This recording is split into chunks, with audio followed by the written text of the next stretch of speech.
Hello and welcome to the first 2023 edition of the MiamiHal Real Estate Show. It's the Hal and Hob Show. We do this about once a month, maybe even a little bit more. Más o menos. And it's been a while since you've been on the show. Oh, it's been Christmas, December. Yeah, It's my that's birthday. a good excuse. It's my birthday. You brought golfing for one of the Did golf? Yeah. Well, that was a tournament. That was a tournament. That was good. Yeah, so that's it. But every single episode, and we've been doing this for more than 2.5 years now, we talk about related topics to real estate and what's going on directly in the real estate market so that you, the buying and selling public, can really get informed and know who to work with, how to work with them, and what you need to know about keeping a home safe and running well, right? I agree. Plus, what happened to our fancy music? I didn't hear it in the intro. You know what? This studio has gone through version 12 of a revision, and believe me, the audience heard that music. Really? Yeah. I didn't hear it. I was very disappointed. My God. What happened? That way they don't wake us up. Oh, okay. You know, we Right. just started Yeah, really just sleepy really, on the yeah. show. That's been a Anyway, rough day. we are not sleepy, even though we're just starting the brand new year and a lot of people are still sleepy. It's quiet out there. You know on the what? street. Actually, that's what I wanted to talk to you about at the No beginning school. of the show. No school. No school.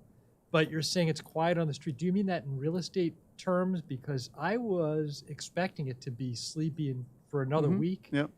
And I have a very busy Wednesday, Thursday, and Friday this week. Yeah, I I'm think really what surprised. what ended up happening is I think everybody that had listings out on the out after December, you get a lot of calls at the beginning of the week. We had the same thing. We had the same action. Just a lot of people that were just on the sideline through the holiday. And I think it's going to pick up at the mid-month even more. But I think everybody's still, and you got people that are in town looking, you know, and I get calls like somebody called me on a Grove property that I had, and they asked me the price, and they said, "Oh, we thought this was like 200 grand." I think, oh, geez. That was 1987. Yeah, if that, yeah. Yeah, exactly. So, yeah, but so you get those calls, but it's that time of year. So being the beginning of the year, Mhm. and I don't personally subscribe to, resolutions because I try to do things good for myself all year round. Yeah. Mhm. But do you have any resolutions regarding your business and how you want to work real estate for you and your clients? I think if I have a resolution, it's to continue to build the relationships that we've built, and then keep educating the clients in a way that they feel comfortable with who we are and what we do. And I think that's really it. Just continue to do what we do that has made us successful for over 20 years. And I think I do want to mention that besides coming to my podcast, you have your own as well, right? We have it. We actually shot 40. We put 40 episodes in the can. You as did they not. Like. Yes, we did. 40 episodes. You and found 40 things that aren't going to expire. we talk about so to speak? everything. Remember, That's great. ours involves politics. How politics and decisions kind of move the market, and we always have plenty to talk about. Actually, you usually take a political bet. I'm do. less so. I can try tell. not to do I politics. can tell you a little secret that on Saturday the City Commission will be voting for an interim commissioner to replace Ken Russell in District 2, which is our commissioner, and my name is in the hat. So who knows? Maybe on Sunday I'll be a commissioner for District 2, or I won't be a commissioner, and it'll be a special election. I So know we'll you see. had a political career prior, but I didn't know you were even in the hat. So to speak. Well, I had some people reach out to me in November and said, "Would you run if it happens?" And I threw my name in the hat just for the interim position. This is there's a resign to run law. So if you run and you're in office, you have to resign at the date before the next election, or not election, but the person takes office. So if it was obviously January 3rd, unless you're a Republican congressperson, you're not getting appointed just yet. Sorry, guys, but that's really chaos. You were the party of good Lord. Really, we went there already. We had to We go there. usually go somewhere where so we far, shouldn't. so far he's going 7 down, and it's going to be 8, and I don't know. It's just chaos. But what are So we gonna do? maybe in a future episode, I'll have another designation to call you by. You may, or I will never be back here again. It's possible too. So, Anyway, one of the two. let's get back to more real estate related things. We're going to resurrect something we haven't done in a while, frankly, because we don't have anything else to start on our talk. What did you learn in real estate this past week? The past week, okay, so the month of December was really, really busy, but I can guarantee you that when a tenant tells you that they're going to be out on X day, it ain't going to happen. and especially if it's before the lease is up.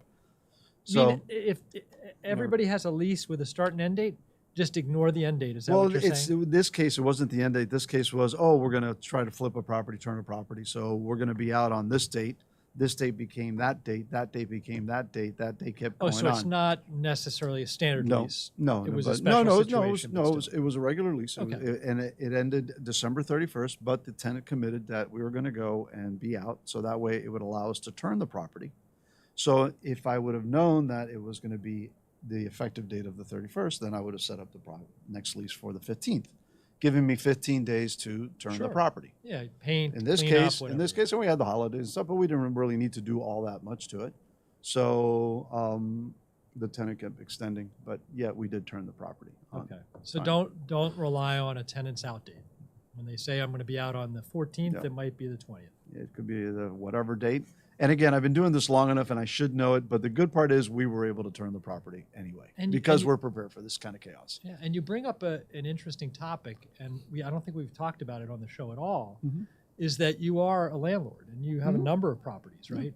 Where are they predominantly located? In South Miami and in like the Miami proper area. Yeah, and one of the first deals I did when I joined RE/MAX was brought a tenant for one of your properties. Yeah, absolutely. And I think that maybe that's not how we met, but it was one of the ways that we learned to respect each other. Right? And it's been a while, and also on and off we kind of manage about 60 properties. Okay. So between owning and managing properties, you've got quite a few of them. Let's say 60 plus. Yep. What's your sense of where rents are? Is it higher than you expected them to be at this point? No, it's where I expected them to be. A real cool part, we talked about this on our podcast, is, and Ashley brought this up in the commentary, was that landlords better get their A game going. If they're going to try to strive for these big numbers that are out there and available to them, you can't have crap. And we're starting to see that. So we're starting to see a pushback on tenants saying, no, we're not going to pay you this amount of price because the property really isn't A level. And we use the office concept that you have, A class, B class, C class. Sure. And if you don't have an A class property, you're not going to get A money for it. The tenants will actually kind of sit back and wait. There is a number, like if you're reaching, you're not going to get that number if you're in that kind of shape. So landlords, start fixing up your properties. You've got the money now to be able to do it. Now's the time.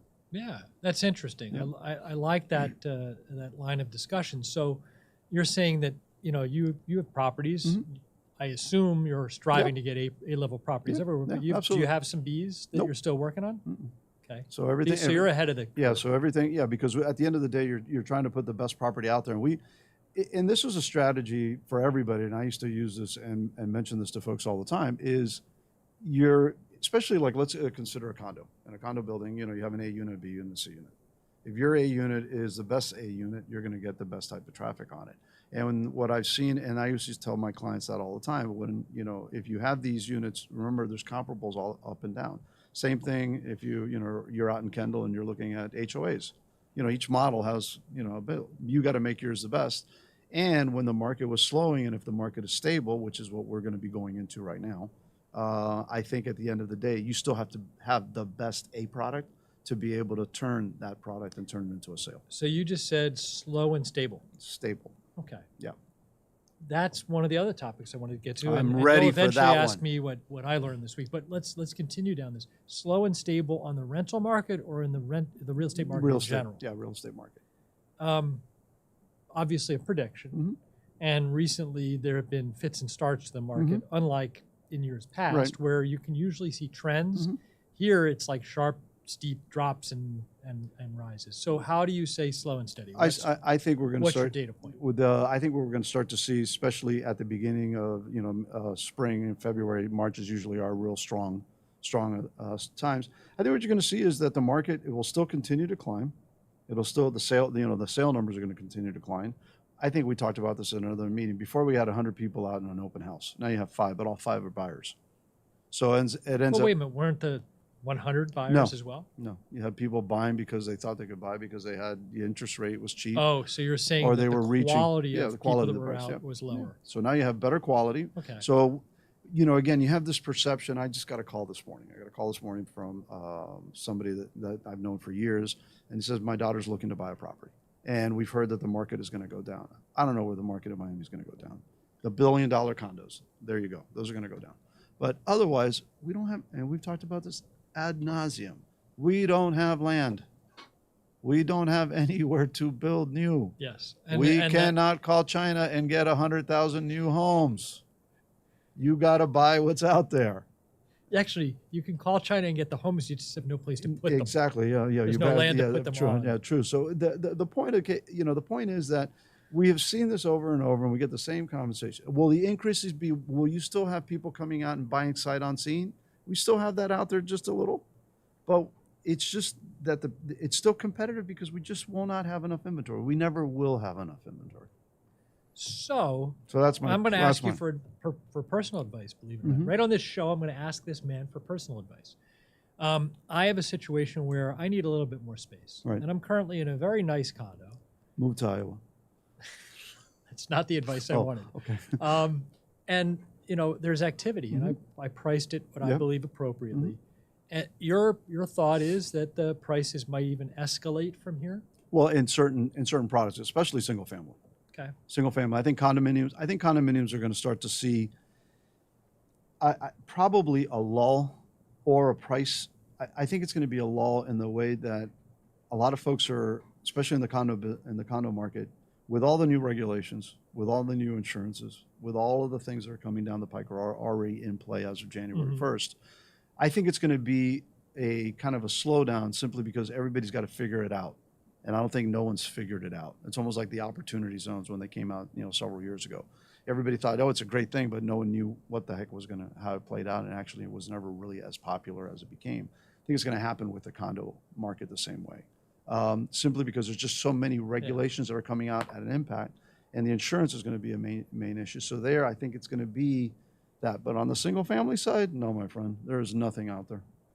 And there isn't going to be anything out there. So, and I do not want to negate what you just said, but as you're probably aware, I put out a newsletter every month, and I do numbers typically every other week, looking at inventory, particularly in Coral Gables, Pinecrest, Palmetto Bay, and Cutler Bay. That's really the area that I focus the Cutler Bay, on. the new happening spot. It is. But the inventory levels are growing in each of those. So how can prices continue to escalate if there's more inventory? I think your inventory levels are going to create that, and then the buyers are going to come back into the market, like I mentioned, February, March. And I think that's really where you're going to see you're basically right now just kind of streaming up to feed the demand that is there. And again, you've got to just got to get it together. The interest rates have stabilized, and they may even come down, a little bit. So I think that's going to bring buyers back. I think the buyers have to feel confident that where the market is going to be. And yes, we may have a little bit more inventory. It's still 9 months of inventory. Ain't going to happen. So you may have 4 months of inventory when before we had 2. But you and I know that you need at least 9 to 12 to be kind of on average. Balance. Balance, and I don't see that happening. And maybe I'm wrong. Usually am. What the heck? You mentioned, you're giving me all the right hooks today. Yeah. Thank you. You're welcome. That's how Cutler I Bay roll in 2023. Thank you. It's the year of throwing Hal basically throwing you softballs, babe. Perfect. You said Cutler Bay is happening. Why is Cutler Bay happening? I have no idea, but it got a good write-up, and it's that's all I know. I think I've done 2 or 3 deals in Cutler Bay. For me, it's way the hell down there. You know me, I'm a Grove guy. Yeah. So for me to travel on down there, but again, it's just you have enough properties where the pricing is accessible. To me, I maybe this is the wrong term, but I think everybody will get it. It's a blue-collar area where, as you point out, it's accessible. And there's some really nice resources there. Yeah. The village commissioner and the whole town council has done a wonderful job of creating great shopping in the area. Traffic seems to be reasonable in the acceptable in the day and age of traffic jams everywhere. Absolutely. And they're building a town center. the smartest way I can see, Mhm. it's really, as you say, it's a happening place. It's a happening place. So what's the next step that's going to happen? The prices are going to go up. It's going to price people out. Everyone's going to complain about gentrification, and you're back to step one. So And the where do more those- success, Where do those people go? Do they go to exactly. Homestead? So no, I don't know where the heck they're going to go. But Further away from but Coconut Grove. here is the point, and this is one of the things that I love about politicians is that they strive to say we're making these things and we're making these improvements, and then at the same time they are, by creating so much positive, which is what you're trying to do In an area. in an yes. area, you're trying to do that, you're actually displacing people and moving them into an area that they can't. So at one point they're bragging about all of their successes, yet at the same time they're saying, oh, what are we going to do about affordability? Well, bro, you're the one that's causing it. Well, and I'm not going to mention names, and I don't want you to either. No, But then all the politics say we're going to create affordable housing. can't do it. Right. But that's all that at least they're saying it. Right? Well, they so that's say all it. that you need, lip service, Yep, right? absolutely. That's why I probably won't be selected to District 2 Commissioner, because I've told them already you just can't do it. You can do a little of it, but it's never going to be what is needed within our needs, and you just can't do it unless you go vertical, or unless what we talked about, Pinecrest, all of a sudden an acre becomes 9 units. So I'm going to. That ain't gonna happen. No, it's not. No. Shifting topics again. Shifting topic. What have you learned? Thank you. That's what I was. See, there you go. See, I'm like 2023, baby. I'm like Softball. just tossing everything over there. Softball Hav. So what you learn? What did I learn? Yep. Well, I took a nice week vacation Oh, away nice. from Miami-Dade County. Wow, look at you. Went to San Diego, California, San Diego. I love San where Diego. it should be beautiful weather. It wasn't, but we traveled Mm-hmm. from the water to the mountains, all within 2 hours, and got to do a lot of outdoor activities. You know what? It's a nice place. It is. San Diego's beautiful. And they say in real estate, location, location, location, Mhm. right? So, not that I'm planning on moving there, it would be a nice place to live. No, it's a beautiful right? place. I have a little problem with water, but that's for another conversation. You do. No, they do. Oh. Yeah. Well, no, maybe it is time to talk about that. So location, location, location. That's what everybody says about real estate. Yep. Yet there are a number of factors, one of which we're going to talk about, water, right? But there's also politics. Yeah. We keep hearing everybody in California is leaving Mhm. to go to places. Blue state. You know, yeah. So why are they leaving? Taxes, state taxes, state Okay, income so taxes. tax. Okay. So the place can be really, So- really beautiful, but when you can't deduct your sales, your state income tax anymore on your IRS forms, you are bye-bye. You know, when you're working to July to be able to start making a buck because you're paying taxes through July.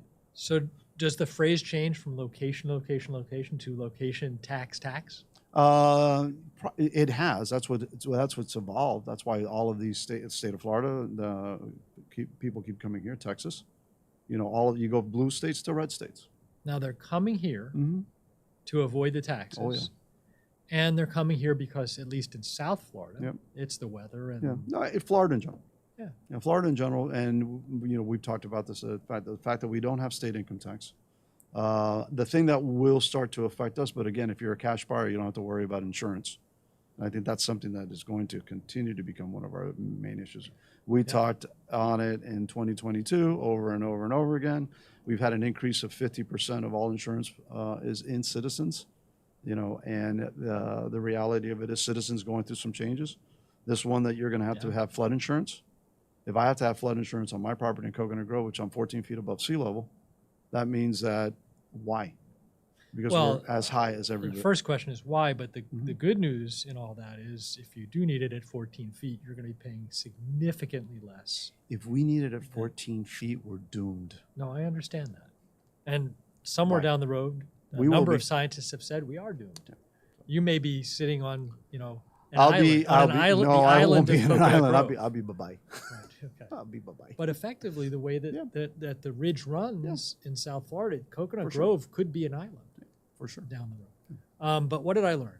I learned that location, location. There's some beautiful things to do out there. Yep.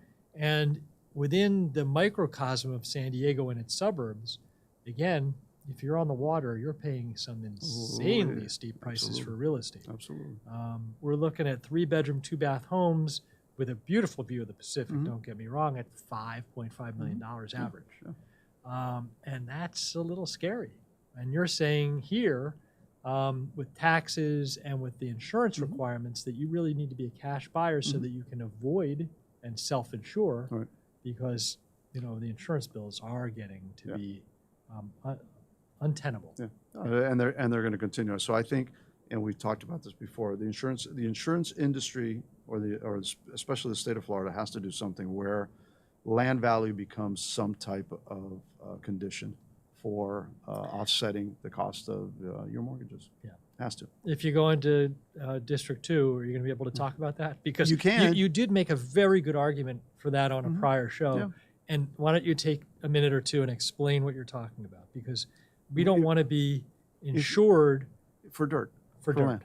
And that's what happens. Of course, when dirt's going to remain. Right. When your mortgage company, whatever your mortgage company is, there's a value set into it. Let's say you buy the property at $2 million. The land may be worth $1 million, $1.5 million at that level. And and again, we're talking about areas that are off the coast.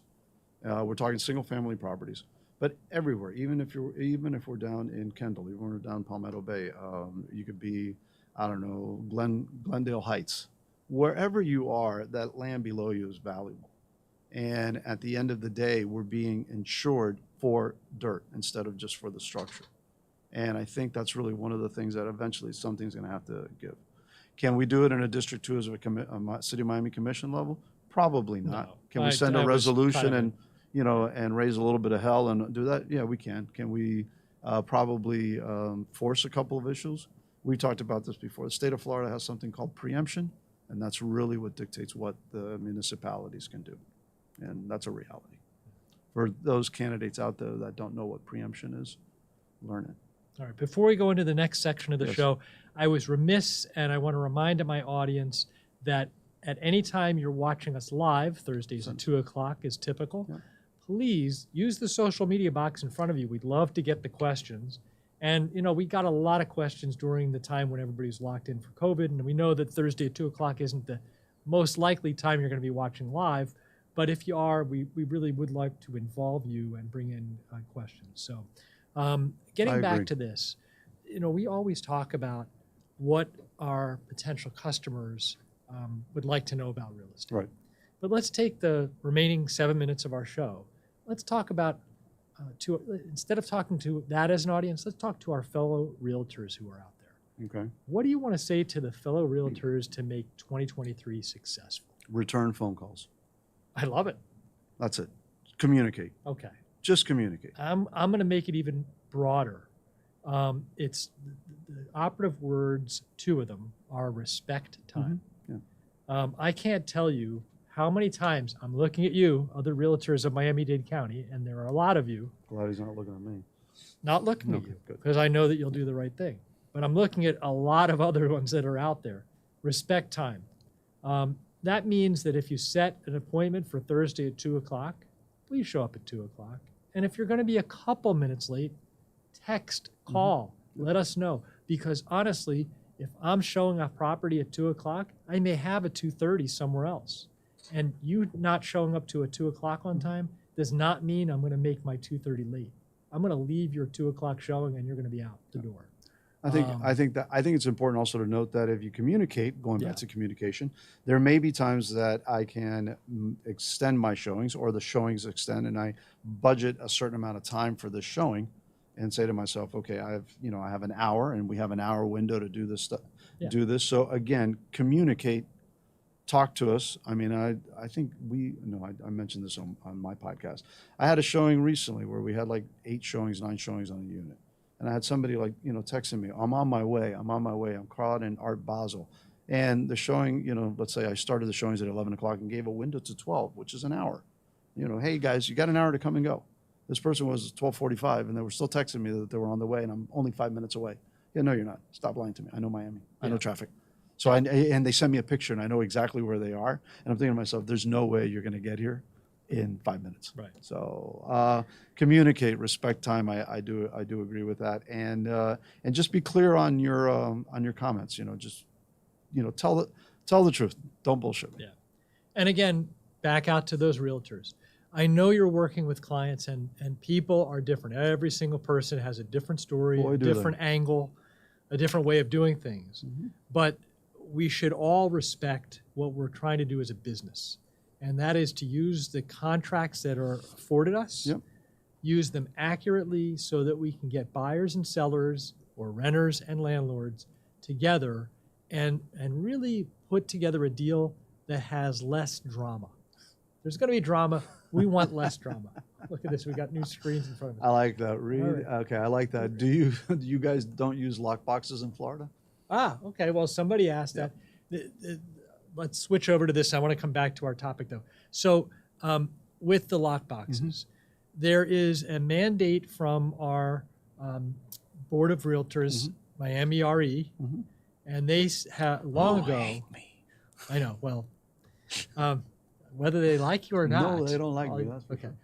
Whether they like you or not, they years ago they made a deal with a company called Supra, and Supra has these electronic boxes. It's not a combination. It makes it very, very difficult for rogue agents to send their clients to properties and have them access and go in without a realtor there. So that is the way we're supposed to be doing things. But there are a lot of homeowners or sellers that do not want lock boxes used. So that question is kind of a double-edged sword. If the seller ultimately wants somebody there physically, then that's their prerogative, and we have to follow that. But yes, it is often the case that when a property is vacant, that we use this super lockbox. And I want people out there to really understand that that is a super safe way to get your home shown. As you and I have talked about, there's traffic in Miami-Dade County. There's coordination or lack of communication. And often the selling agent and the buying agent can't get to the property at the same time. So if this lockbox can give the agent access so they can show their client the property, more power to everyone. This box is electronically accessed, so there's an app on a phone. That phone communicates to the box. We know exactly who is accessing the box, at what time they're accessing the box, and how long they've had the key out of the box. And we can control the time. Yeah, and we don't have to be there at all. We can also, as you point out, say, listen, this lockbox is only available from 10 a.m. to 2 p.m., and outside those hours, even if somebody has the digital key for it, they're not getting in. It don't working. So to answer your question, yes, we do use lockboxes as often and as appropriately as we can, but at times there are sellers that say, listen, we do not want to use lockboxes. Yep. That's how I answer that. I know it's a good answer. And I think also if any of it's used more on rental properties, for quick access, because a lot of people need quick access. But on single family homes, it's really not a common element in Miami-Dade. It's very common in Broward. They use and even with owners inside, which is a little bit kind of weird. Because I've walked into a few of those and it's like, oh, hey, hi, how are you? But I think at the end of the day, and this is my take on lock boxes, is I have them on site. And usually I have them in a place where I can only access them. I do the same thing. So it allows me to get to them very quickly. And at the same time, I want to be there at the showing so that I can, answer any questions and make sure that, the client is satisfied with it. That's the best way. You know the home. The people that are coming to show the home don't. So if you can be there, that's my motto. I tell my sellers, I would like to be at the house to do all the showings. And sometimes there's circumstances. Follow up to that from that same person is that in Washington State, I believe, 99% of the time they use them. But we'd love to have you respond again. This is Miami. This is Miami. And he just brought up a good point. Wouldn't you like to have the listing agent there to do all this? And by the way, George Gonzalez, Happy New Year. I see you all the time commenting. I like on the it. show. No drama in 23. And George Gonzalez has his own show on this same network with the for him. Miami Community Newspapers. Check it out. He's a cool guy. He's got some interesting ideas. Good. But following up on my topic, I'd like the agents out there, please, please, please. The contract is not the end of the story. Every single contract needs addenda. And I can't tell you how many times the other agent fights with me on not including the correct addenda. Lead-based paint, to give you a great example. How many times have you gotten an offer from somebody where the lead-based paint is filled out by the buyer and sent to the seller for signature. How many times? No, very rarely. Good. Yeah. I get it more often. You know Dude. what? It's a disclosure from the seller to the you. buyer as to what they know about lead-based paint. So agents that are trying to give me an offer, please don't include that.